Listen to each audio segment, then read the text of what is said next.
أعوذ بالله من الشيطان الرجيم بسم الله الرحمن الرحيم السلام عليكم ورحمة الله وبركاته الحمد لله الذي نحمده ونستعين ونستغفره ونعوذ بالله من شرور أنفسنا ومن سيئات أعمالنا من يهده الله فلا مضل له ومن يضلل فلا هادي له أشهد أن لا إله إلا الله وحده لا شريك له وأشهد أن محمدا عبده ورسوله لا نبي بعده رضيت بالله ربا وبالإسلام دينا وبمحمد نبيا ورسولا لا إله إلا الله الحليم الكريم لا إله إلا الله العلي العظيم لا إله إلا الله رب السماوات السبع ورب العرش الكريم لا إله إلا الله الحليم الكريم سبحان الله تبارك الله رب العرش العظيم والحمد لله رب العالمين ففهمناها سليمان وكلا آتينا حكما وعلما وسخرنا مع داود الجبال سبحنا وطير وكنا فاعلين يا حي يا قيوم يا رب موسى وهارون ويا رب محمد صلى الله عليه وسلم اللهم رزقنا الفهم والحكمة والعقل برحمتك يا أرحم الراحمين يا مجيب السائلين اللهم نور قلبي بنور هدايتك نبينا محمد صلى الله عليه وسلم كما نورت الأرض بنور شمسك أبدا أبدا أبدا برحمتك يا أرحم الراحمين يا مجيب السائلين. Segala puji milik Allah, alhamdulillah di penghujung bulan Muharram ini kita kembali untuk mentadabburi beberapa ayat suci Al-Quran dan kita masih berada di bulan Muharram, bulan yang sangat mulia dan peristiwa-peristiwa yang sangat bersejarah yang merupakan ketika kita baca ini sebagai nampak tilas kembali peristiwa-peristiwa besar pada masa lalu untuk memotivasi kita semua dan untuk memberi hikmah yang sangat besar dalam kehidupan kita berislam. Karena perjuangan Nabi kita Muhammad Sallallahu Alaihi Wasallam dalam penanggalan sejarah kalender kita katakan bahwa ini dimulai dari hijrahnya Nabi Muhammad Sallallahu Alaihi Wasallam. Oleh sebab itu kita akan sambung beberapa pelajaran kita tentang bagaimana kita mengambil ibrah dari ayat suci Al-Quran yang Allah jelaskan dalam Al-Quran untuk menggali sejarah bahwa kemenangan Islam pada hari ini itu tidak luput dari perjuangan yang sangat kuat dari Rasulullah SAW beserta sahabat-sahabat yang mulia, terutama adalah sahabat yang awal itu Khulafaur Rasyidin yang dimulai dari Abu Bakar, Umar, Utsman, Ali dan seterusnya. Makanya kita melihat ya, salah satu contoh misalnya di dalam surah Al-Anbiya ayat 50. Itu Allah menjelaskan bahwa a'udzubillahi minasyaitonirrajim. Bismillahirrahmanirrahim. Wa hadza dzikrun mubarak anzalnahu fa antum lahu munkirun. Maka Allah mengatakan sesungguhnya bahwa ini Al-Qur'an wa hadza dzikrun mubarak. Al-Quran ini adalah pengingat yang paling banyak berkahnya. Jadi kalau ada Jumat Mubarak, ada zikir Mubarak, ya kan? Zikrum Mubarak. Apa zikrum Mubarak? Al-Quranul Karim. Jadi Al-Quran ini adalah sesuatu yang sangat agung, yang sangat tinggi, yang bisa menjadi pengingat untuk kita semua. Dan pengingat tidak sekedar pengingat yang penuh dengan keberkahan dan kemuliaan. Dan siapapun yang fokus kepada Al-Quran, membacanya, mentadabburinya, mempelajarinya, khususnya tentang sejarah lagi, ini merupakan pengingat yang akan membawa keberkahan kepada kita. Andaikan kita bersahabat, insya Allah sahabat yang akan membawa kepada kebaikan. Andaikan kita mempunyai waktu kita gunakan untuk Al-Quran, maka waktu kita pun itu akan menjadi sangat istimewa. Andaikan kita berkeluarga, lalu kita tapak tilaskan tentang Al-Quran ini pun juga akan menjadi satu keberkahan. Apapun yang mau kita buat, maka Al-Quran ini menjadi pengingat dan keberkahan dalam kehidupan kita. Makanya kita perlu sekali mentadabburkan ayat suci Al-Quran ini untuk menjadi apa? Agar berkahlah seluruh perjalanan hidup kita. Andai pun kita misalnya seorang pendosa, dengan kita membaca ini, menggali ini, maka ini pun menjadi pelebur daripada dosa-dosa kita. Andaikan kita ingin menggali terus, maka ini pun akan membawa kebaikan yang besar untuk menambah hikmah dan ilmu. Yang dengan hikmah dan ilmu ini, maka kita akan kembali kepada Allah Subhanahu wa Ta'ala dengan pembersihan dari segala khilaf dan salah. Karena apa? Allah Subhanahu wa Ta'ala akan siap untuk mengampuni semua salah-salah kita kalau kita kembali kepada Allah Subhanahu wa Ta'ala. Jadi, wa hadza dzikrun mubarak. Sesungguhnya Al-Quran ini adalah pengingat yang penuh dengan keberkahan, lalu aku turunkan kepadamu. Untuk apa? Tetapi kata Allah, sangat banyak manusia yang mengingkarinya. Nah, hari ini kita akan coba membahas tentang kesetiaan para sahabat Rasulullah SAW. Ini sahabat Nabi Abu Bakar, ya, Umar, Utsman, Ali, ini adalah sahabat yang sangat setia kepada Rasulullah SAW. Sampai Umar bin Khattab kekecewaannya pun karena saking setianya kepada Rasulullah, bukan ingin meninggalkan Rasulullah, saking setianya kepada Rasulullah, maka turunlah surah Al-Fath ayat 1 sampai dengan 3. Ini menunjukkan juga kemuliaan siapa? Kemuliaan Umar bin Khattab, dan menunjukkan kesetiaan siapa? Kesetiaan Abu Bakar As-Siddiq. Dan mudah-mudahan ketika kita membahas ini, kita bisa menjadi umat yang setia, ya, kepada Al-Quranul Karim, kepada Allah Subhanahu wa Ta'ala, lalu kepada guru-guru kita, kepada orang-orang yang berada di jalan Allah Subhanahu wa Ta'ala fi sabilillah. Kita lihat yang pertama, bahwa di dalam soal Fat, inna fatahna laka fathan mubina. Ya, ini berawal dari kekecewaan Umar bin Khattab ketika pada tahun ke-6 Hijriah, ketika perjanjian Hudaybiyah. Makanya asbabun nuzul ayat ini adalah ketika perjanjian Hudaybiyah, Umar bin Khattab tidak terima. Kenapa nggak terima? Karena apabila ada orang Mekah yang datang ke Madinah, maka dikembalikan. Tapi orang mukmin di Madinah yang datang ke Mekah, tidak usah dikembalikan. Makanya ketika itu Umar tidak setuju. Maka dia mengatakan kepada Rasulullah SAW, ya Rasulullah, inilah agama kita, inilah agama yang benar. Engkau adalah Rasulullah. Andaikan kita berperang, jangan kembali ya, karena kan dilarang oleh kaum musyrikin untuk bertawaf. Umat Islam yang jumlahnya 1.400 orang datang dari kota Madinah ke kota Makkah, maka itu dilarang oleh kaum musyrikin untuk bertawaf. Ya, dilarang.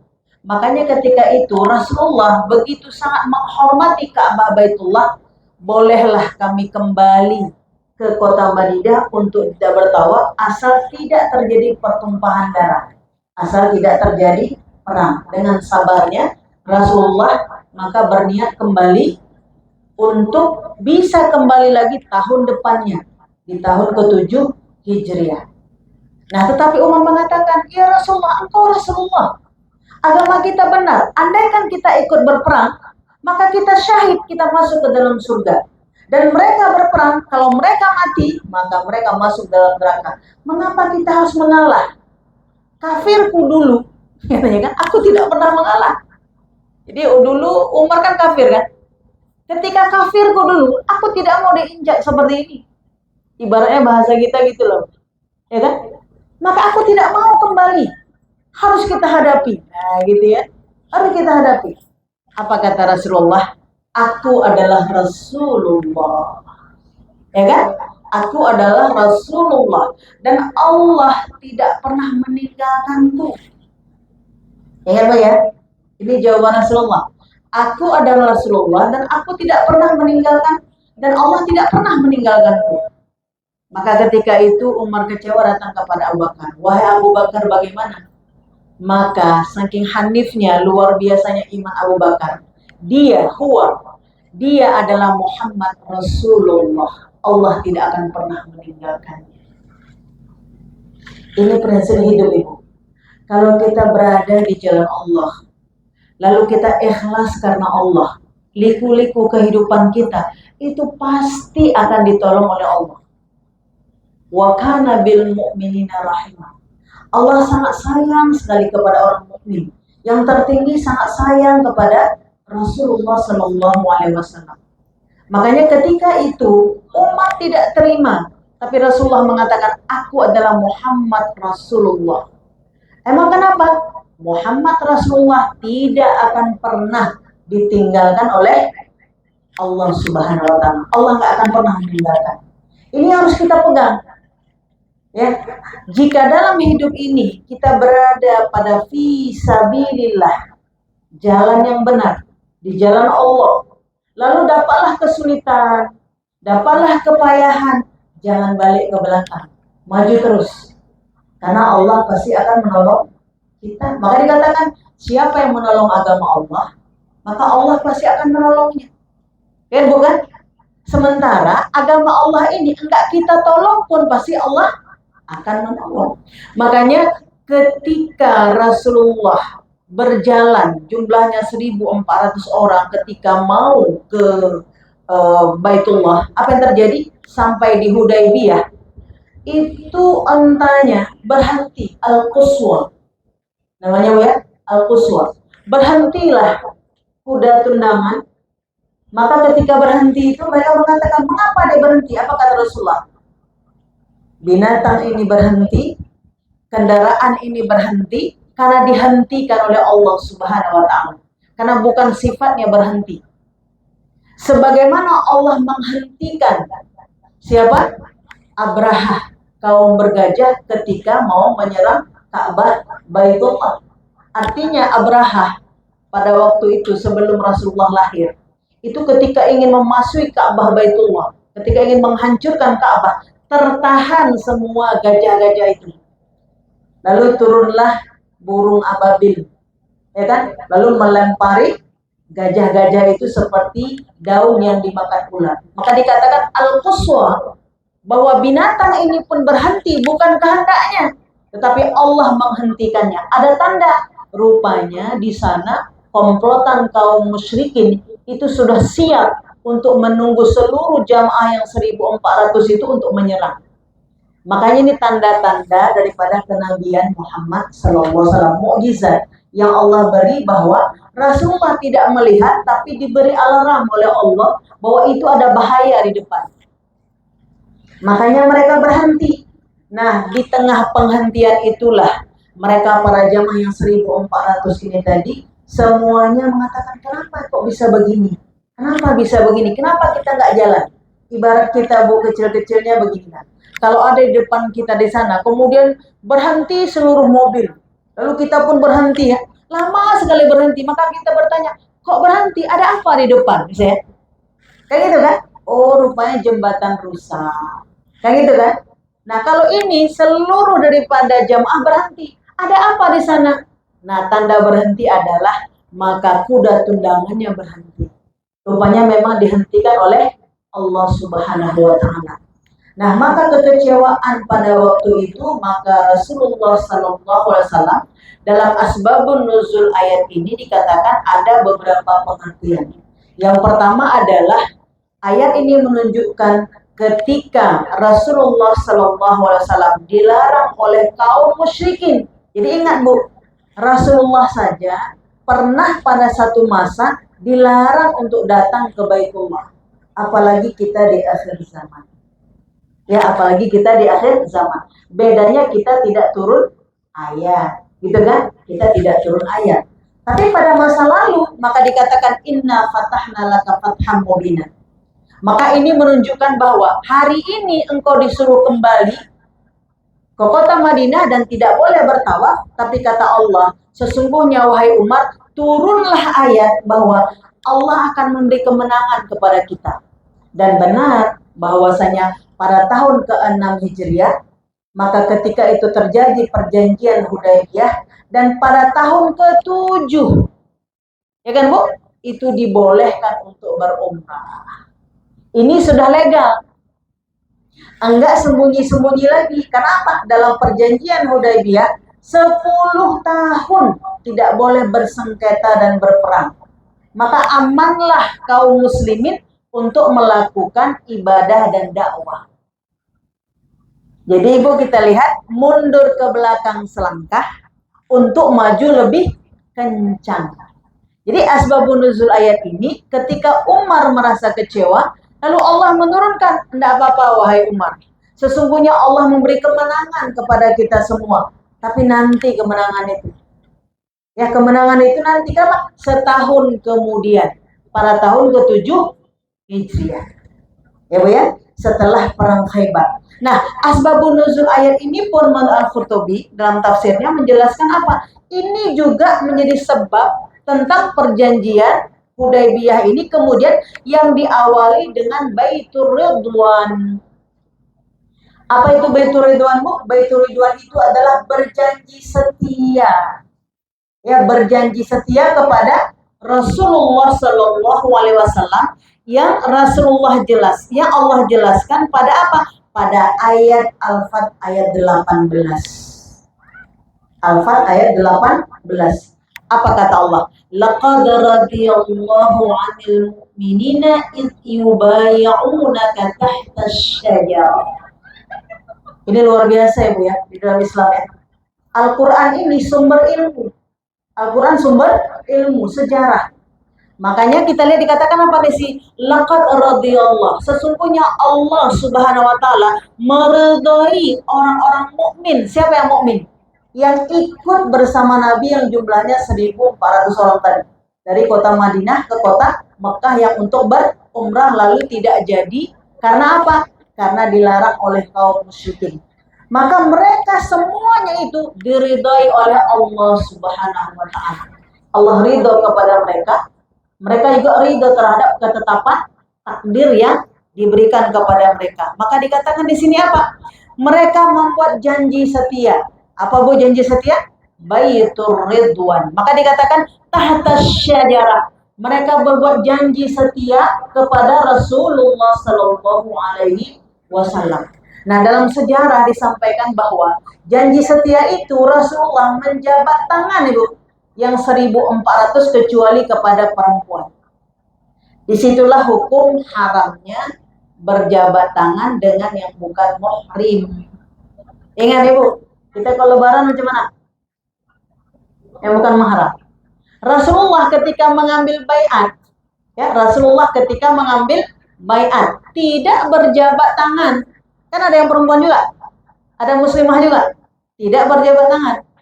Maka dikatakan di sini bahwa mengambil janji setia kepada seluruh jamaah, jangan lari dari medan perang, jangan lari dari cita-cita yang sudah kita ingin sampai ke sana lalu tidak, jangan sampai berpecah belah. Jadi ibaratnya kita kalau konteks kekinian, kita udah kumpul seperti ini, ada 250 orang kurang lebih, jangan pernah berpecah lagi, bergabunglah. Derita-derita, ayo tanggung sama-sama. Bahagia-bahagia, kita pun akan bersama. Gitu ya. Ini janji setia yang diambil oleh Nabi kita Muhammad SAW. Kenapa? Karena pada waktu itu bahasa kitanya kepanikan. Karena tidak bergerak lagi menuju Ka'bah Baitullah. Karena disuruh balik. Kira-kira Bu, kalau terjadilah kondisi hari ini, udah satu rombongan seperti itu, disuruh balik macam mana? Wajahnya mau pepek, ya kan? Mulutnya pepek sama wajahnya.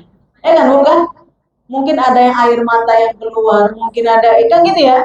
Nah, maka terus mengatakan jangan, ayo kita bersama. Turunlah ayat inna fatahna laka fatham mubina. Ada yang loading pengertian kita apa? Ini kenapa? Makanya ketika kita membaca ayat ini, kita hari ini sudah tahu endingnya kan Bu? Tahun ke-6, tahun ke-7, tahun ke-8, tahun ke-9, tahun ke-10 Hijriah, kemenangan. Tapi mereka yang dulu 1.400 tahu nggak apa yang ada di depan? Nggak tahu. Maka saya katakan di awal tadi, wa hadza dzikrun mubarak. Quran ini pengingat yang paling kuat. Dan ini adalah pelajaran bagi kita ketika kita berjuang. Kita kalau berjuang, baik dalam rumah tangga, baik dalam masyarakat, baik dalam skop negara yang besar. Kecil-kecilnya kita lah mau usaha, mau apa. Kalau kita belum berhasil, ada yang mendukung kita. Bahkan cita-cita kita pun dianggap cat langit. Cita-cita kita, saya mau buat pabrik cendol. Nah, gitu kan? Tapi kalau kita nanti udah jadi presiden, kecil-kecil kita itu mandi-mandi kita di hujan yang nggak pakai baju pun, itu jadi satu yang bisa menjadi tontonan dan bisa menjadi penguat semangat yang melihatnya. Tapi kalau kita belum jadi apa-apa, apapun yang kita lakukan itu tidak menjadi sesuatu yang kita katakan wah, nah. Maka di situ kita harus kuat-kuat. Ya, kalau belum diakui. Tapi kalau sudah diakui, baju kita pun mungkin yang harganya 20.000 pun jadi tren. Ya kan? Baju kita yang kita pakai, sandal kita pakai jadi tren. Tapi kalau sudah aku ini siapa? Tapi sebelum jadi apa-apa, enggak usah seperti itu. Kenapa? Nggak dianggap. Kata-kata kita pun tidak dianggap. Maka hidup ini butuh perjuangan. Maka dikatakan tadi bahwa Al-Quran itu memang mubarak. Keberkahan yang sangat besar. Dan kita pun Ibu, ketika kita pelajari ini, satu ayat ini saja, inna fatahna laka fatham mubina. Kalau kita ingin menggali, itu berapa kitab harus kita baca. Tentang perjanjian Hudaybiyah, tentang Baitur Ridwan, yang luar biasa. Yang semuanya menjadi apa? Peradaban di dalam Islam dan kemenangan. Dan hebatnya bahwa ketika nanti pada tahun ke-8 Hijriah, ketika Futuh Mekah, penguasaan kembali kota Mekah yang sudah ditinggalkan Rasulullah. Ya, 1 Muharram, kan Rasulullah berangkat hijrah dari kota Mekah ke kota Madinah. Setelah 10 tahun kemudian, maka Rasulullah melakukan haji wada. Tahun ke-8, maka terjadi perebutan kembali tanpa perang. Itu hebatnya. Dimanapun ketika dalam sejarah, orang-orang yang ingin menguasai satu negara itu biasanya mengangkat senjata. Tapi hebatnya Nabi kita yang mulia menguasai kota Mekah tanpa mengangkat senjata. Dengan apa? Sabar. Di tahun ke-6 Hijriah, ayo balik aja kita. Pulang aja kita, enggak apa-apa. Balik aja. Dikuatkan dengan ayat Allah, inna fatahna laka fatham mubina. Maka Umar mengatakan, ya Rasulullah, kita akan menang. Ya, kita akan menang, bersabar. Dan benar Ibu, pada tahun ke-7 Hijriah, apa yang terjadi? Terjadilah perang Khaybar. Perang Khaybar itu dipimpin oleh Rasulullah, tetapi dipilihkan siapa panglimanya? Ditunjuk kepada Ali bin Abi Thalib. Dikatakan apa? Benteng pintu Khaybar itu siapapun tidak bisa menerjangnya kecuali Ali bin Abi Thalib. Ini hebatnya Ali bin Abi Thalib. Ya, ini kita ketahui bahwa pada perang Khaybar itu semua Yahudi di kota Madinah itu menghasut Rasulullah, menghasut Nabi untuk membunuh Nabi seterusnya. Maka terjadilah pengusiran besar-besaran dan pada waktu dipimpin oleh panglimanya adalah Ali, walaupun tetap kepada Rasulullah SAW. Sampai dikatakan bahwa Ali bisa menembus benteng yang sangat kuat, yang sebelumnya tidak ada satupun yang bisa memecahkan benteng itu. Jadi ini menunjukkan kesetiaan dari sahabat-sahabat Rasulullah SAW pada waktu itu. Makanya kita ya Bu, ketika di hari Jumat saya katakan berulang-ulang, Allahumma salli ala sayyidina Muhammadin abdika wa rasulika nabiyil ummi wa ala alihi washabbihi wasallim taslima. Kalau kita mau sambung lagi boleh juga. Ya kan? Jadi ini menunjukkan apa? Bahwa seluruh sahabat-sahabat Nabi begitu sangat setia, padahal itu kemenangan belum nampak di depan. Tapi yang perlu kita ingat bahwa ketika kita bersama, itu akan dikuatkan oleh Allah Subhanahu wa taala. Dan ketika kita bersama dalam jumlah yang besar, itu banyak yang bisa kita buat untuk dakwah ini. Ya, banyak yang kita bisa ikut untuk dakwah ini. Tapi kalau kita sendiri, itu tidak bisa. Maka kita lihat, asbabun nuzul ayat ini Pendapat berapa para ulama mengatakan, para mufassir, yang pertama tadi adalah kemenangan itu diawali dari Baitur Ridwan karena sepakat mereka tidak berpecah apapun kondisinya. Dalam rumah tangga gitu juga. Kalau beda pendapat suami sama istri, jangan SKP. Jangan kita lo nggak ngomong, lalu nggak ada, kita berkawan gitu juga, ya kan? Dalam berkeluarga, apalagi kita di dalam bermasyarakat, apalagi dalam bernegara, apalagi dalam berislam, maka akur-akur. Maka dikatakan Baitur Ridwan, awal kesetiaan, menunjukkan siapa yang setia kepada Rasulullah, siapa yang tidak. Makanya diambillah baiat. Yang kedua, setelah mereka sepakat bersama, baru pakat semua orang kafir. Ya kan, Bu? Jangan kita berpecah mau pakat sama orang, tambah pecah. Gitu kan? Maka setelah satu kekuatan bahwa kami tetap bersatu, kami siap balik ke kota Madinah. Makanya setelah itu barulah buat akad perjanjian dengan orang kafir Quraisy pada waktu itu, kaum musyrikin. Kami siap untuk balik ke kota Madinah dengan perjanjian Hudaybiyah itu, bahwa setahun kemudian kami akan kembali dalam keadaan aman dan benar. Maka dikatakan bahwa asbabun nuzul ayat ini, yang pertama tentang perjanjian tentang Baitur Ridwan, yang kedua tentang perjanjian Hudaybiyah, dan yang ketiga adalah tentang perang Khaybar. Nah, kemudian yang keempat tentang Futuh Mekah, mengambil alih kekuasaan kembali. Dulu Rasulullah tidak dianggap oleh mereka, ya, kaum musyrikin di kota Mekah, tetapi setelah itu, setelah Rasulullah membawa prajurit yang sangat banyak, jamaah yang begitu banyak, maka setelah itu mereka bisa menaklukkan kota Mekah, bisa menguasai kembali kota Mekah. Dan sampai akhir zaman kota Mekah itu orang kafir, Dajjal pun tidak bisa masuk. Itu perjanjian. Dan ini diawali dari mana, Bu? Dari Baitur Ridwan. Dari apa? Janji setia. Nah, ingat Ibu, pelajaran yang bisa kita ambil, apa kafarat penebus dosa-dosa kita? Dan ini dicontohkan oleh Umar bin Khattab. Umar bin Khattab ketika mengatakan kepada Rasulullah, ya Rasulullah, kenapa kita tidak berperang saja? Kalau kita mati, kita syahid dan masuk surga. Kalau mereka mati, maka mereka kafir dan masuk dalam neraka. Dan engkau adalah seorang nabi, seorang Rasulullah. Maka Umar karena pernah mengucapkan itu kepada Rasulullah, ketika mengingat perjanjian Hudaybiyah itu, dia selalu menangis. Dan dari menangis itulah Umar memperbanyak sholat malamnya, memperbanyak sedekahnya, memperbanyak puasanya. Ya, memperbanyak sedekahnya. Maka dikatakan Umar itu 50% bahagian hartanya itu untuk agama Allah ini. Dari mana? Karena Umar merasa bahwa ketika dia menyampaikan itu, itulah yang benar. Tapi setelah dia mengetahui bahwa turunnya ayat ini, maka dia malu dan dia bertobat kepada Allah. Dan ketika kita ambil pelajaran, tentu kalau Umar mengatakan itu merasa malu dan terus bertobat, kira-kira kalau kita macam mana? Tentunya ayat ini pun menjadi satu penguatan kita untuk bertobat kepada Allah Subhanahu wa Ta'ala. Makanya dikatakan dalam sejarah bahwa sejak Umar mengatakan itu kepada Rasulullah, lalu kembali dan kemudian tahun depannya ikut lagi bertawaf kepada Rasulullah, maka Umar memperbanyak sholat malamnya, memperbanyak puasanya, memperbanyak sedekahnya.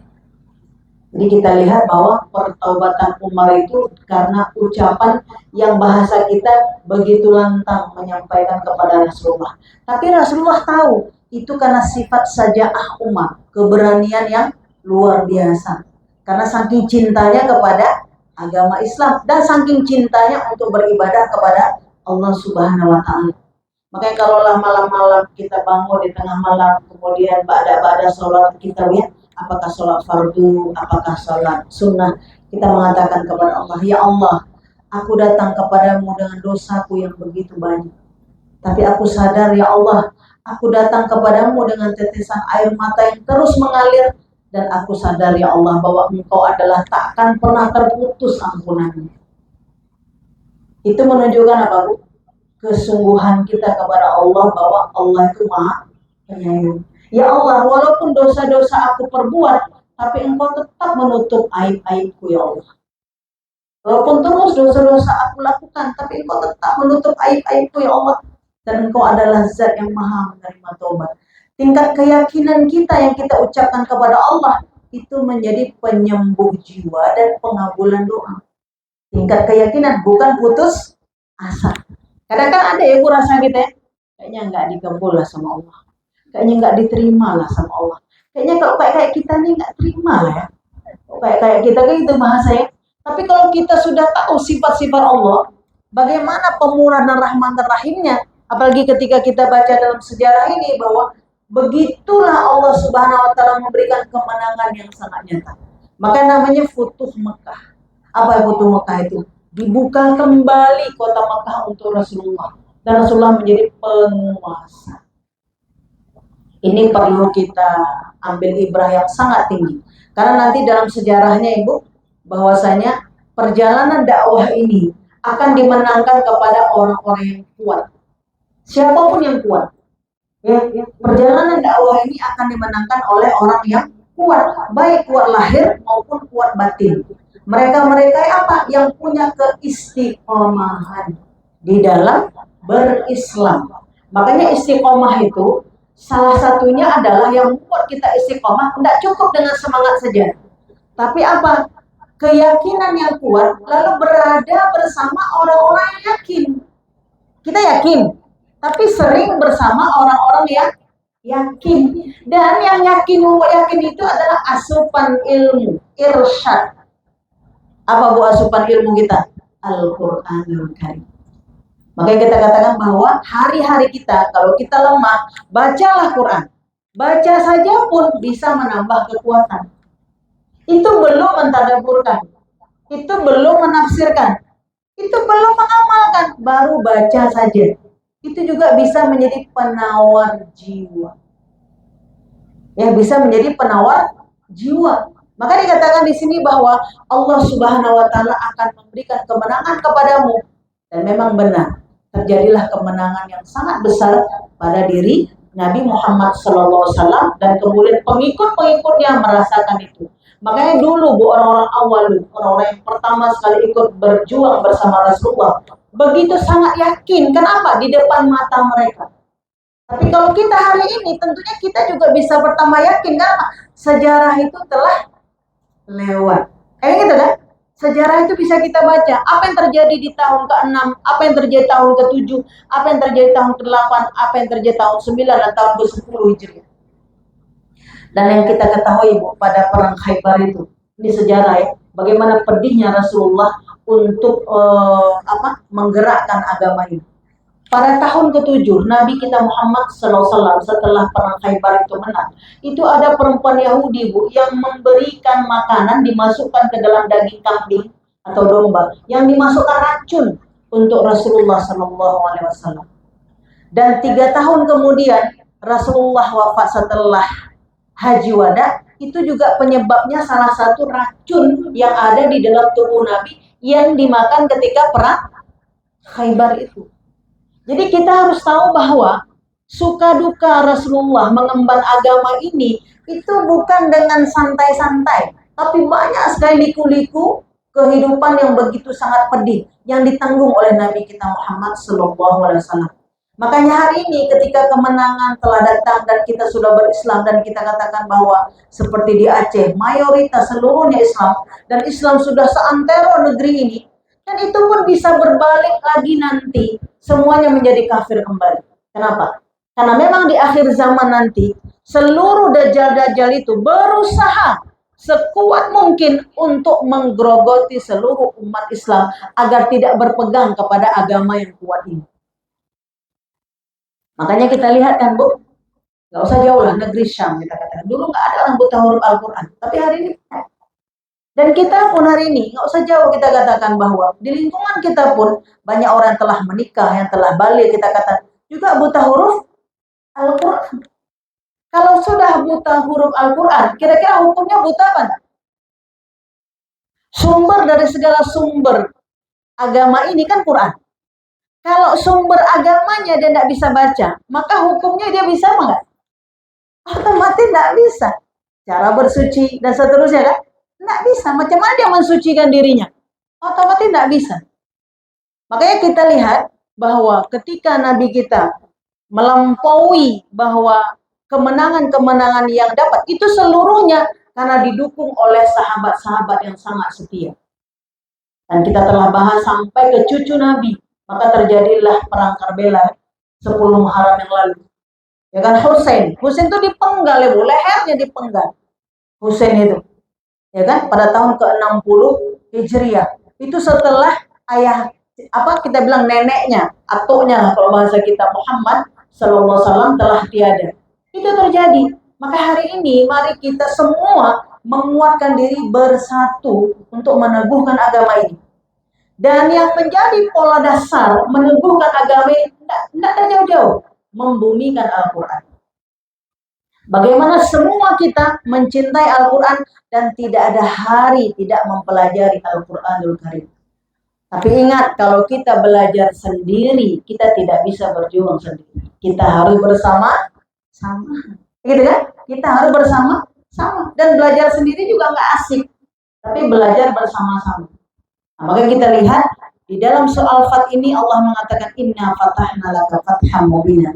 Maka dalam Al-Quran dikatakan bahwa kemenangan itu telah didapat oleh Nabi Muhammad SAW tanpa pertumpahan darah.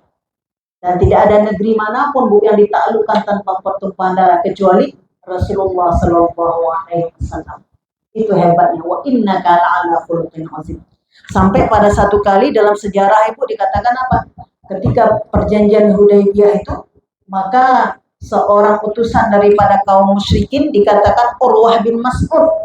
Urwah bin Mas'ud itu dikatakan oleh musyrikin, hai, pergilah ke kelompok Nabi Muhammad. Coba lihat apa yang ada di sana.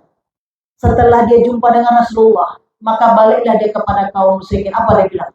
Aku sudah jumpa dengan raja di raja dunia. Ya kan, Kisra dan seterusnya, Romawi, pemimpin Romawi. Tapi tidak ada pengikut dari raja itu sesetianya daripada umat Nabi, umat Muhammad. Nah, dia mengatakan begitu. Ya kan? Dia mengatakan bahwa Urwah bin Mas'ud ini begitu sangat setia seluruh daripada jamaah yang 1400 itu kepada Muhammad. Kenapa bisa seperti itu? Maka apa kata Urwah? Udahlah, damai aja lah. Hai pembesar-pembesar musyrikin, gitu kan? Dia mau bilang sama kawannya, ya udahlah, jangan dihalangi lagi Muhammad untuk masuk ke Ka'bah Baitullah. Sudahlah. Oh, kalau begitu, kirim lagi utusan berikutnya. Siapa? Dikirimlah Suhail. Ya Bu, ya, dikirimlah Suhail. Mengatakan apa? Ketika dikirim lagi kepada Muhammad, kepada Rasulullah SAW, maka dia mengatakan, ya sudah, kita berdamai saja. Sekarang nggak usah masuk dulu, tapi untuk tahun depannya kami perbolehkan untuk masuk.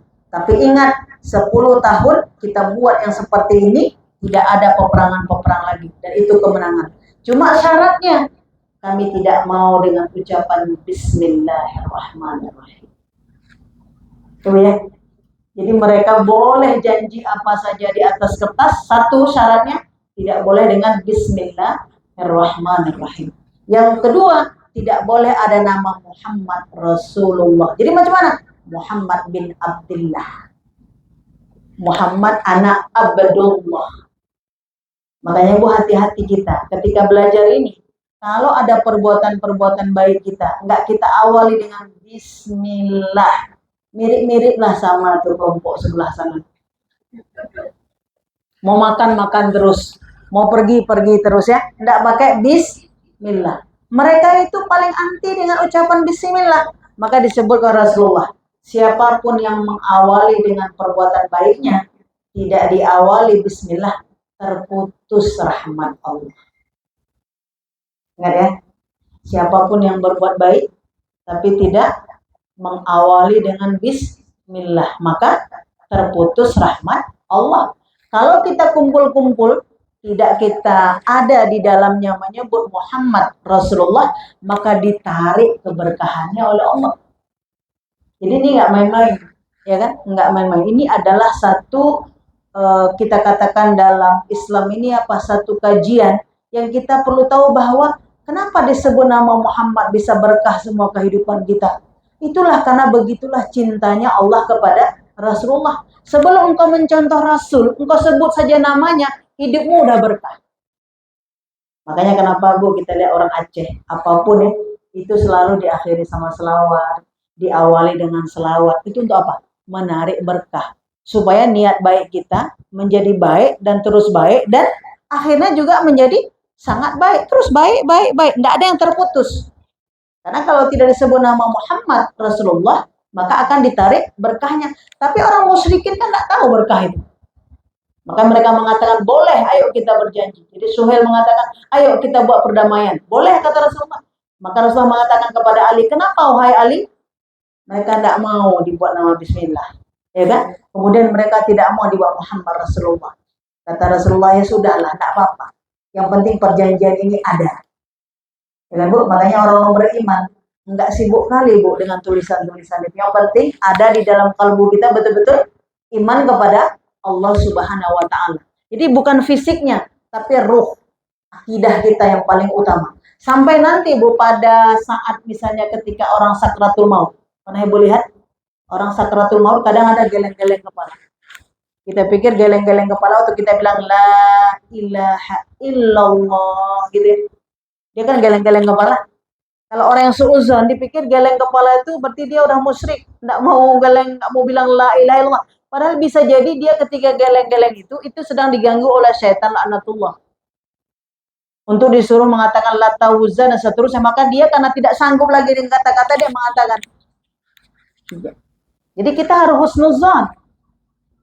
Ya, kita harus husnuzan. Kenapa? Yang paling utama itu adalah yang di dalam kalbu. Ya kan? Bahwa dia mengatakan la ilaha illallah.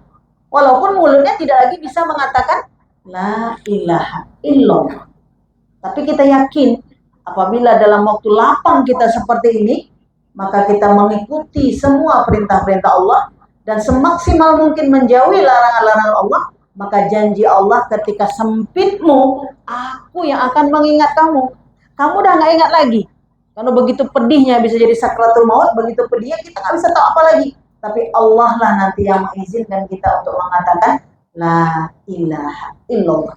Jadi kesetiaan pada agama ini untuk melaksanakan seluruh perintah dan meninggalkan larangan, tidak ada cara lain kecuali membumikan Al-Quran pada pribadi kita dan pada negeri kita. Ya, pada pribadi kita dan pada negeri kita. Untuk apa? Agar tidak terjadi seperti masa jahiliyah dulu. Kita lihat Ibu ya, dulu pada masa sejarah, itu kan ditinggalkan umat ini setelah 500 tahun meninggalnya Nabi Isa. Nabi Isa 500 tahun, nggak ada Nabi itu. Maka dikatakan zaman fatrah. Ya kan, zaman fatrah, nggak ada diutus Nabi. Nah, terjadilah kesesatan, sesat semua manusia. Kenapa? Tidak ada yang mengarahkan lagi.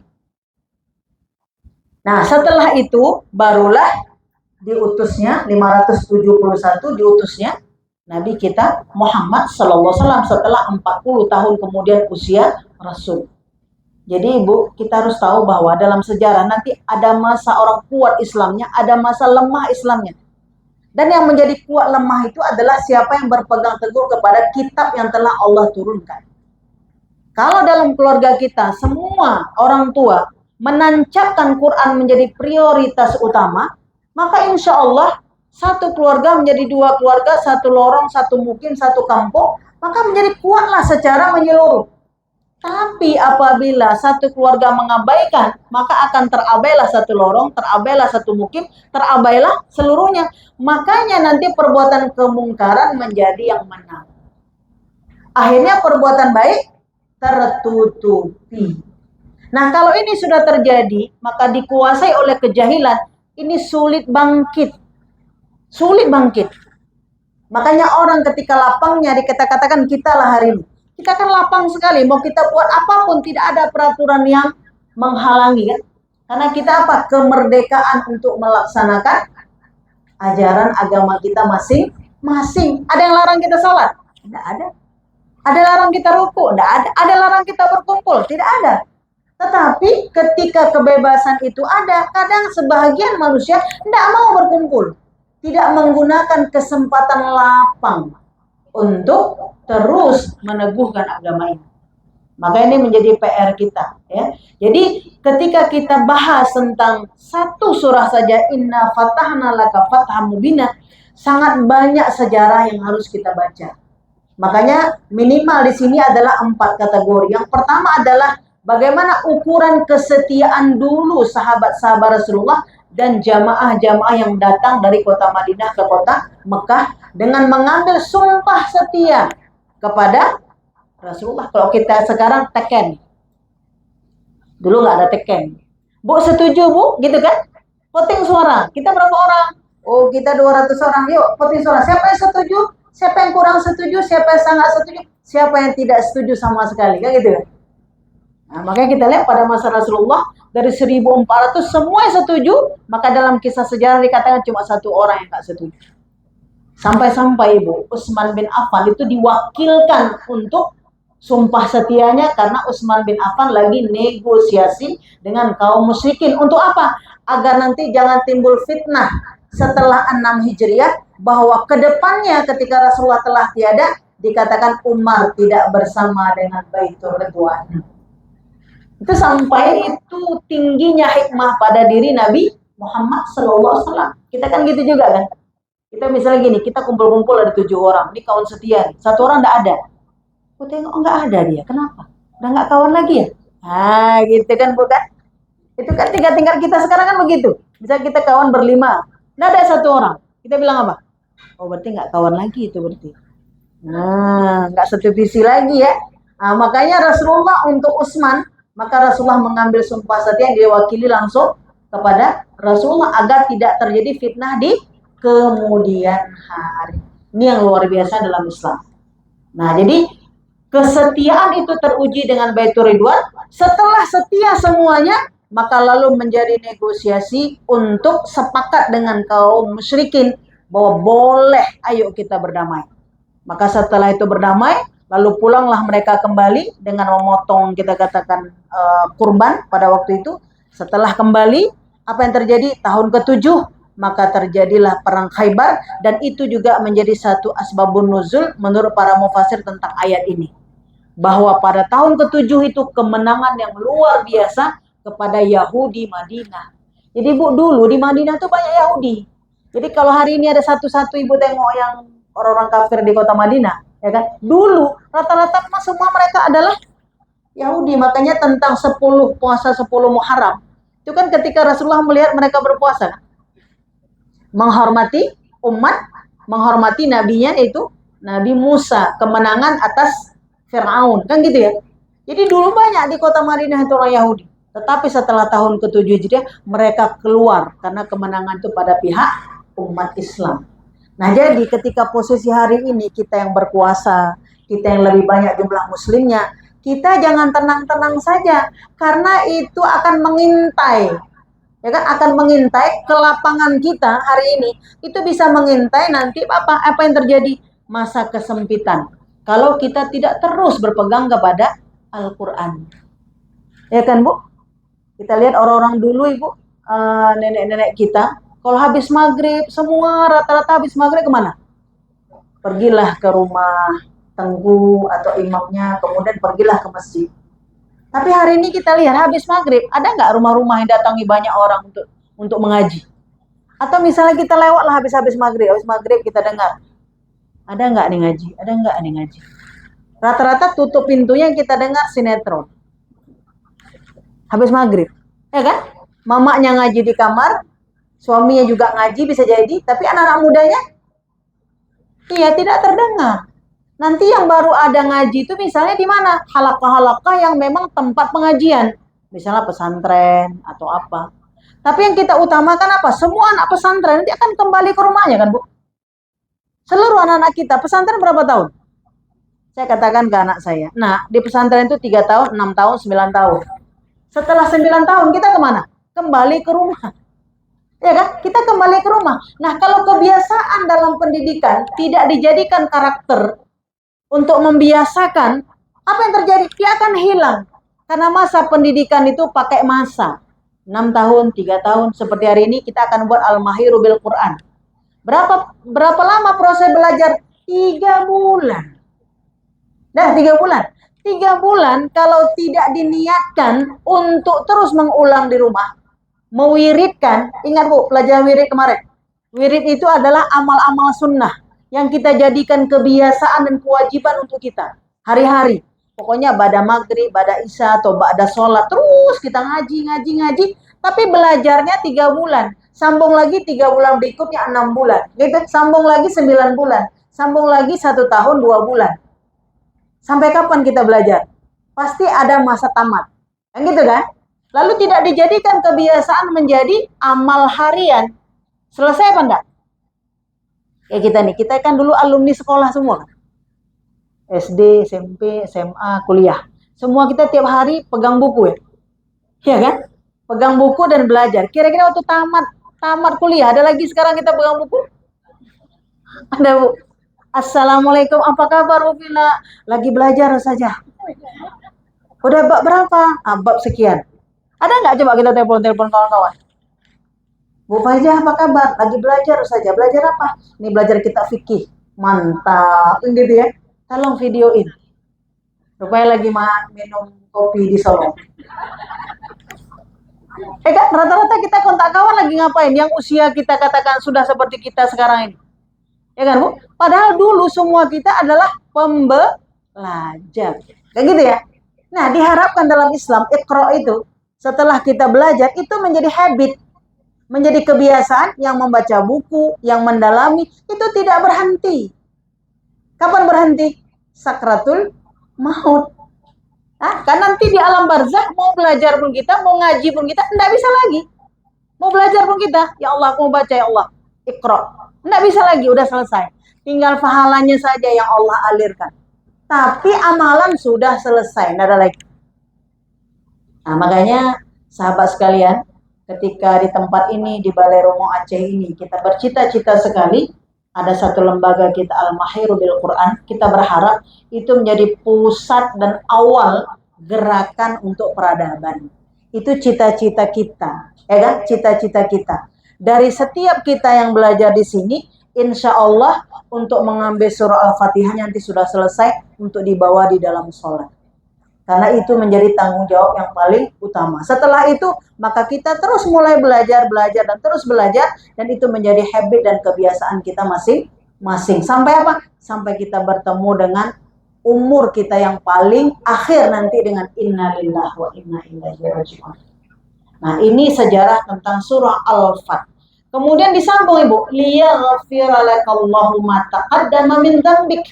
Maka Allah mengatakan sesungguhnya kata Allah mengampuni dosamu yang dulu dan dosamu yang akan datang. Min wa ma ta'akhkhar. Dosa yang dulu dan dosa yang akhir. Ini luar biasa ini. Ini menjadi jaminan bagi orang yang fi sabilillah. Bagi orang yang setia kepada Rasulullah. Tapi kan kita nggak ada lagi Rasulullah. Berarti kita setia sama siapa? Setia di jalan Allah. Karena Rasulullah nggak ada lagi. Maka siapapun kita yang mengadakan akad perjanjian, akad berjanji dengan guru, dengan diri kita sendiri, dengan Allah, dengan Rasulullah, akad kita berjanji yang tertinggi adalah asyhadu an la ilaha illallah wa asyhadu anna muhammadar rasulullah. Itu akad kita. Aku berjanji Allah lah Rabbku, Muhammad lah utusan Allah. Lalu macam mana? Setelah itu ikutilah semua perintah-perintah, maka tinggalkanlah larangan-larangan Allah. Maka dijanjikan oleh Allah Subhanahu wa taala, liyaghfira lakallah ma taqaddama min dzambik wa ma ta'akhkhar wa yutimma ni'matahu 'alaika wa yahdiyaka siratan mustaqima. Apa kata Allah? Sesungguhnya dosa yang lalu, dosa yang akhir itu akan diampuni oleh Allah Subhanahu wa taala dan Allah beri nikmat-nikmat. Ini hebat sekali janji Allah. Ya kan? Jadi nggak usah kita harap sertifikat tuh. Kalau ikut-ikut apa? Ada sertifikatnya, Bu. Nah, kenapa? Kalau dapat sertifikat tinggal diposting. Alhamdulillah. Dapat sertifikat. Itu kecil sekali. Ini janji Allah luar biasa. Bukan sertifikat di sini. Janji Allah Kita ini belajar, Bu, nggak ada urusan dapat nggak dapat, nggak ada urusan. Sama Allah nggak ada urusan dapat nggak dapat. Asal kamu mau, Allah berikan kemenangan. Apa kemenangannya? Diampun gara-gara kita terus belajar. Gara-gara kita datang ke pengajian, dosa dulu. Banyak nggak dosa dulu kita? Banyak kali-kali ya, kalinya banyak kali banyak kali. Dah. Dosa yang akan datang, macam mana dosa yang akan datang? Kan belum kita buat. Berarti kita boleh buat dosa saja kalau kita ngaji. Janganlah on kayak gitu, kita bilang. Kalau kita udah ngaji, maka kita diberi oleh Allah rahmat. Macam mana rahmat? Kalau kita mau buat salah, dihalangi oleh Allah. Ada terasa, Bu? Misalnya kawan bilang, saja, misalnya kita bilang gini, Bu, nanti jam hari Jumat kita ke sini-sini yuk. Jam berapa? 14.30. Saya ngaji saya. Ada? Ada kan? Ngaji saya. Hari lain ada? Hari lain boleh. Kan itu kan, Bu? Tapi kalau kita nggak ada jadwal di sini, tanya kawan, hari Jumat yuk kita makan rujak. Boleh jam berapa? 14.30. Yang cepat lagi lah, jam 2 lah. Gitu kan? Jam 2 mulai. Karena kalau 14.30 nanti mungkin nggak terkejar. Jam 2. Sampai jam berapa? Sampai sebelum maghrib. Udah pas lah nggak bisa datang kemari. Jadwal makan rujak dari jam berapa? Jam 2 sampai sebelum maghrib. Kan nggak ada. Kita kan udah selesaikan asar. Ya kan, Bu? Itu kalau tidak terjadwal. Tetapi kalau kita ada jadwal, kita akan manage itu. Itu rahmat Allah itu. Makanya contoh, kalau kita misalnya ingin bertemu dengan siapapun, dia jam kantor. Jam 8, bisa nggak kita ketemu? Di bawah itu. Kenapa? Jadwal dia memang itu jam kantor. Betul nggak? Itu. Jadi itu rahmat Allah. Jadi janji Allah, siapapun yang menjadi pegangannya, ya, menjadi ikatan dirinya, imannya kepada Allah, maka Allah Subhanahu wa taala khususnya dalam ayat ini, mereka yang ikut pada Futuh Mekah, mereka yang ikut pada Perjanjian Hudaybiyah, mereka yang setia pada Baitur Ridwan, maka mereka ini diberikan ampunan oleh Allah Subhanahu wa taala. Lalu kita macam mana? Sama. Kita ini umat Muhammad di akhir zaman sama. Maka kita membuat ikatan-ikatan janji sama orang-orang saleh. Katanya, ada nggak janji kita? Senin, Selasa, Rabu, Kamis, Jumat, Sabtu, Ahad. Ada nggak janji-janji kita? Ini seperti ini. Untuk apa? Untuk fi sabilillah. Terserah. Mau taklim, mau baca Quran, mau apapun. Ada ikatan-ikatan untuk amar ma'ruf nahi mungkar. Untuk apa? Liyaghfiralakallah ma taqaddama min dzambik wa ma ta'akhkhar. Agar diampuni dosa yang dulu, yang umur kita dari 15 tahun ketika balik, dan dosa kita dia akan datang diselamatkan oleh Allah. Untuk apa? Untuk mencapai husnul khatimah. Lalu dikatakan oleh Allah dan diberi nikmat-nikmat. Dan ingat, Allah mengatakan apa? Wa yahdiyaka siratan mustaqimah. Ini yang hebat, Ibu. Wa yahdiyaka siratan mustaqimah ini adalah, maka Allah berjanji memberi petunjuk kepadamu jalan yang lurus. Makanya kita lihat nanti di dalam Islam, orang-orang yang telah mengikat diri dengan ilmu, orang yang mengikat diri dengan Al-Quran, maka dia akan diberi hudan, petunjuk oleh Allah Subhanahu wa taala. Dan petunjuk yang paling tinggi itu adalah ketika sirat. Ini umur-umur kita kan udah asar nih, kita katakan. Udah mau maghrib kan, asar mau maghrib kan. Itu sirat, Ibu. Sirat itu dijelaskan di dalam kitab macam mana? Kalau kita selalu bilang dalam salat, ihdinas siratal mustaqim, kan gitu ya. Itu sirat itu tajam. Coba bayangkan kalau kita jalan di atas yang sangat tajam. Licin, tajam, tipis, halus. Apa tuh ya? Udah. Dan kita harus berjalan di atas itu, dan di bawahnya adalah api neraka jahanam. Tidak ada satu manusia pun, baik kafir ataupun muslim, kecuali melewati jalan itu. Ibaratnya kalau kita misalnya Banda Aceh mau ke Selawah. Walaupun sekarang ada jalan tol. Kayak gitu kan? Kan ibaratnya begitu ya. Semua kita harus melewati jalan itu. Dan ada jembatan rusak misalnya. Tidak ada jalan lain. Dan kita harus melewati itu. Dan semua manusia yang melewati itu, semuanya secara umum akan terjatuh ke bawah. Kalau kita di dunia terjatuh ke bawah, terjatuh ke sungai, terjatuh ke air. Tapi nanti di yaumil qiyamah, kalau terjatuh ke bawah, begitu terjatuh dalam kobaran api. terjatuh dalam kobaran api. Nah, kalau sudah terjatuh dalam kobaran api, maka nanti berusaha naik lagi ke atas, lalu terjatuh kembali, naik ke atas, terjatuh kembali. Karena licin. Tetapi tidak kepada orang yang telah kita bahas pada Jumat kemarin, mereka yang tarahum sujada, mereka yang engkau lihat dia sholat di awal-awal waktu, mereka yang tepat sholatnya, disiplin sholatnya, mereka yang berteguh hati untuk melaksanakan ibadah sholatnya, mengikat diri dengan Allah, maka dia akan jalan secepat kilat. Tapi untuk mendisiplinkan orang yang sholat di awal waktu, tidak bisa simsalabim. Kun payakun, proses panjang. Ingat Bu, macam mana kita mendidik anak? Untuk anak sholat tepat waktu macam mana? Untuk anak sholat tepat waktu macam mana? Mudah atau mudah? Mudah atau mudah? Nggak ada jawaban payah. Harus mudah kan? Maka dikatakan apabila anak kita sudah berusia 15 tahun, maka kita kalau sudah mendidiknya dari awal dengan baik, maka itulah masa puncak kemenangan kita. Dia akan mandiri di umur 15 tahun, dan disitulah awal daripada balignya, dan dia sudah membiasakan diri. Maka seluruh ibadah yang dia lakukan, kita udah dapat royaltinya, jaminan surga untuk kita.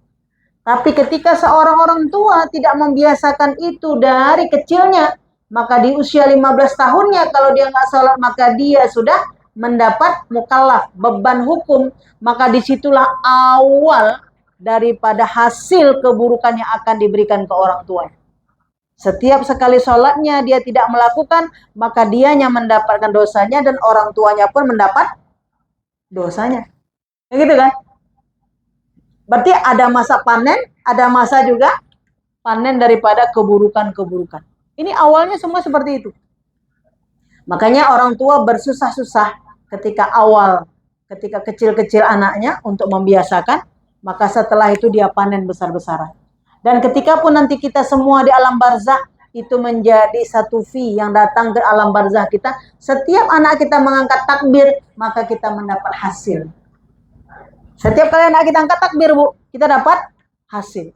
Jadi bukan hanya kita yang mendapatkan rahmat itu, ya kan? Tapi orang tua kita pun alhamdulillah akan mendapatkan kemenangan. Sampai-sampai dikatakan ada orang tua nanti yang ketika dia mengatakan, kenapa aku diangkat derajat setinggi ini? Ini adalah doa daripada anak-anakmu. Makanya doa itu sama dengan sholat itu. Dulu kaum jahiliyah kalau dikatakan sholat itu berdoa. Tapi setelah masuk Islam, sholat itu adalah diawali dengan takbir, ya kan? Kemudian dengan rukun-rukunnya, kemudian diakhiri dengan salam. Tapi bahasa umum, sholat itu adalah berdoa. Tapi pengertian setelah berislam itu banyak syarat dan rukun yang harus kita penuhi. Nah, jadi kemenangan yang Allah berikan kepada orang-orang yang ikut setia kepada Allah dan Rasulnya adalah mereka yang ikut pada Baitur Ridwan. Dan kita yang di akhir zaman yang mengikat diri dengan Allah dan Rasulnya, mengikuti perintah dan menjauhi larangan-larangan Allah. Maka akan diberikan apa? Siratal mustaqimah, jalan yang lurus. Wa yansurukallahu nasran aziza. Nah, ini janji Allah. Dan agar Allah menolongmu dengan pertolongan yang sangat-sangat banyak. Ingat Bu ya? Allah akan menolong engkau dengan pertolongan yang sangat banyak. Tapi ada nggak di hati kita? Kenapa yang nggak ditolong? Ada. Kalau kita berjuang, kalau kita ini, ada nggak rasa? Makanya ada bahasa gini ya, saya nggak mau kayaknya orang saya. Ada nggak rasa kita kan?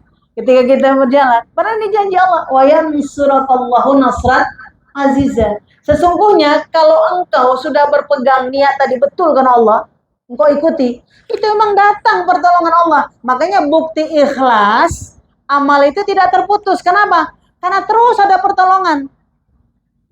Dan pertolongan itu Allah Maha Suci. Nanti Allah mengirimkan orang-orang yang menolong. Ya Bu ya? Allah itu kan Maha Suci. Nggak mungkin Allah turun untuk kita. Nah, ya kan Bu? Nggak mungkin itu. Maka pertolongan itu datang. Nah, pertolongan itu Bu ada dengan rasa. Bisa Bu rasa? rasa-rasa kita datang ke balai ini mudah, bisa. Rasa-rasa kita datang ke balai ini enggak panas, padahal memang panas kan? Rasa. Setelah kita rasa mudah bisa kita lakukan, maka kita menuju. Tapi kalau ada manusia yang di batinnya kayak nggak mungkin lah. Seumdat 37 derajat. 38 derajat. Nggak mungkin.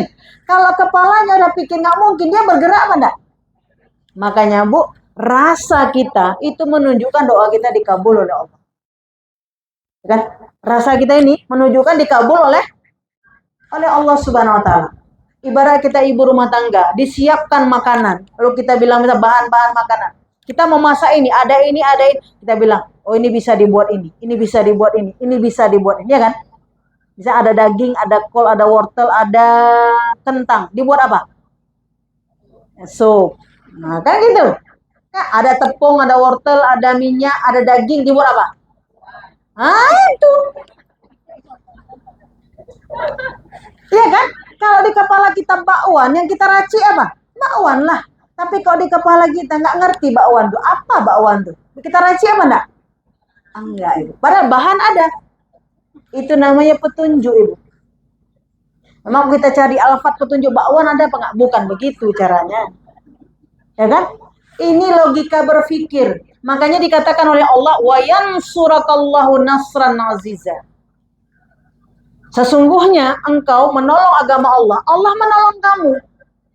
Sementara agama ini nggak kita tolong pun memang dimenangkan oleh Allah. Tetapi kita mau lewat sirat secepat kilat. Ingat ya, kita mau secepat kilat. Karena apa? Kalau sudah jatuh ke bawah, nggak harap. Ibu pernah lihat orang akad nikah, aku nikahkan Polan bin Polan dengan mahar sekian, aku terima. Kalau sekali udah salah, berapa kali biasanya? Kita udah make-up pun udah berubah, jatuh udah semua. Ya kan Bu, foto-foto pun nggak enak lagi. Maka kita waktu sirat itu tegang semua kan?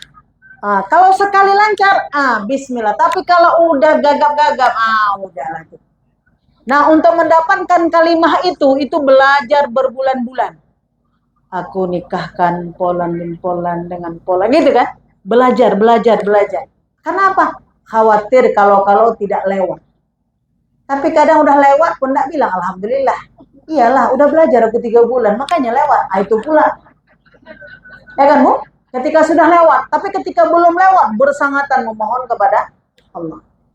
Makanya umat ini, kita juga, termasuk kita dalamnya, kalau kita banyak bersyukur, itu insya Allah akan berikan lagi rahmatnya, berikan lagi. Tapi kalau nggak bersyukur, sekali itu aja. Sekali itu dilewatkan sama Allah, kemudian tidak ada lagi. Karena tidak bersyukur. Jadi rahmat Allah. Jadi wa yansurakallahu nasran aziza. Yang hebat lagi Bu di ayat keempat. Tapi asbabun nuzul ini 1 sampai 3 ya.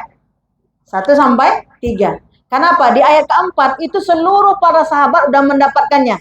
Tinggal kita sekarang dapat apa enggak? Ini kita dapat apa enggak nih? Pada ayat keempat, huwallazi anzala as-sakinata fi qulubil mu'minin liyazdadu imanan ma'a imanihim walillahi junudus samawati wal ard wa kana Allahu aliman hakima. Maka Allah mengatakan bahwa dan dia siapa? Dia Allah yang akan menurunkan ketenangan. Makanya Bu, orang saleh itu ada nggak ada tenang. Ya kan? Dipuji atau nggak dipuji biasa aja. Tapi kalau nggak saleh, kalau dipuji wah luar biasa euforianya. Ketika nggak dipuji, nggak dianggap, pergi terus dia. Nggak mau senyum lagi, kayak gitu kan? Itu luar biasa, sampai-sampai saya katakan yang ringan-ringan. Ini kita sering nggak main julu-julu. Walaupun ada yang mengatakan tidak boleh. Ya kan, main julu-julu. Menanglah kita. Nomor 1, dibilang siapa namanya? Misalnya Raisa. Apa tepuk-tepuk tangan. Dalam Islam itu namanya takabur, ria. Itu nggak dibolehkan dalam Islam. Kalau dia nggak dapat sedih. Atur aku nggak usah datang aja lah hari ini. Tapi kalau dia datang, dia bertepuk-tepuk tangan. Itu contoh Ibu yang mau kita bilang dangkalnya iman. Tapi kalau orang yang ada iman ketika dapat, alhamdulillah ya Allah, alhamdulillah. Ini hari-hari kita Bu, yang hari-hari. Anak kita misalnya pulang tepat waktu, alhamdulillah. Kan gitu ya? Kalau terlambat pulang kita berdoa, la haula wala quwata illa. Mudah-mudahan baik-baik aja lah ya Allah. Baik-baik aja lah ya Allah. Waktu pulang, alhamdulillah dulu. Jangan kenapa kok lama kali ya? Bukan. Kalau udah pulang anaknya, direpetin lagi pulang. Ya kan Bu? Makanya anaknya bilang nggak usah tepat waktu aja lah. Mau kita tepat pun nak marah juga, mau kita lama apalagi. Mending lama aja. Ya kan Bu? Alhamdulillah. Ya Bu ya, alhamdulillah. Nah, ini kecil-kecil tauhid kita kepada Allah. Makanya bahasa doa seorang mukmin itu enggak lekang dari alhamdulillah ya Allah, alhamdulillah ya Allah. Segala puji bagi Allah Subhanahu wa taala. Nah, saya mau katakan bahwa di sini Allah Subhanahu wa taala memberi janji sakinah, sikin tajam, cerdas memandang peluang-peluang pahala. Harus cerdas kita, memandang peluang pahala. Contoh, kesempatan. Contoh kita kesempatan. Sambil contoh Ibu, kita yang udah usia-usia mau menopause.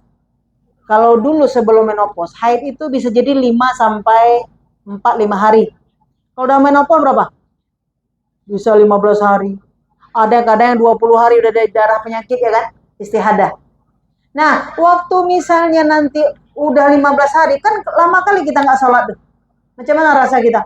Ya Allah, kepingin kali sholat gitu ya. Tetapi waktu dulu masih muda-muda yang haidnya 4 hari, maunya rasanya berapa? Tambah lagi lah, dikit lagi. Zuhur udah selesai pun naik kan ke asar. Asar udah selesai naik kan ke maghrib. Itulah manusia itu. Waktu kita belajar baru kita tahu satu waktu sangat berarti. Kapan kita tahu lagi? Waktu itu misalnya nanti harinya begitu panjang, disitulah rasa ingin bersujud kepada Allah.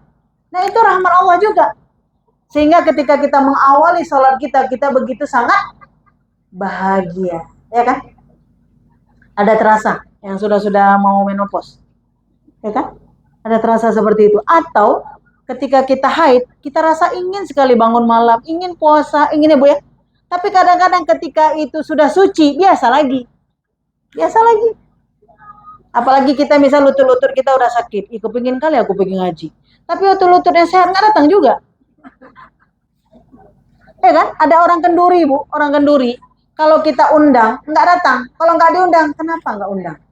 Kalau waktu diundang, emang nggak datang dia. Tapi ketika tidak diundang, merasa, ya Allah, aku kok undang, aku datang lah. Tapi ketika diundang, enggak. Nah, itu rasa-rasa ya. Itu rasa-rasa kita. Tapi mau saya katakan bahwa Allah Subhanahu wa Ta'ala, sebagaimana dulu para sahabat, yang kekinian itu begitu juga. Kalau kita ingin pelajari lebih dalam, ambil kesempatan-kesempatan yang untuk jadi wasilah pahala bagi kita. Nah, terutama di usia-usia kita yang seperti sekarang ini, ambil kesempatan emas untuk bertobat. Dan bulan Muharram itu adalah bulan pertobatan. Bulan kembali kepada Allah dan Rasulnya untuk kita terus bergerak sesuai kemampuan masing-masing. Sesuai kemampuan masing-masing. Tapi janji Allah bahwa Allah akan menolong kamu. Makanya perbanyak hajat, perbanyak niat untuk melakukan amal saleh. Itu insya Allah akan dijabah oleh Allah Subhanahu wa Ta'ala. Wa kana Allahu aliman hakimah. Dan Allah itu sangat mengetahui dan Allah itu sangat bijaksana untuk memberikan imbalan pahala kebaikan kepada kita. Nah, kalau kita mau ulang surah Al-Fat ini secara umum, surah Al-Fat ini adalah tentang ghanimah, kemenangan yang Allah beri kepada orang-orang mukmin. Ya, jadi kita lihat apa tadi? Pada tahun ke-7 Hijriah, pada ayat 18 ayat 20, maka kaum muslimin pada waktu lalu disenangkan dengan harta rampasan perang. Maka mereka diberikan kemenangan dengan mendapatkan harta rampasan perang. Itu untuk dunianya, tapi untuk akhiratnya ampunan dari Allah Subhanahu wa Ta'ala. Nah, mari semua kita mengamalkan surah Al-Fat ini sembari terus mentadaburkannya, menjadi motivasi, ya, menjadi motivasi yang tinggi untuk menguatkan akidah kita dan generasi kita insya Allah.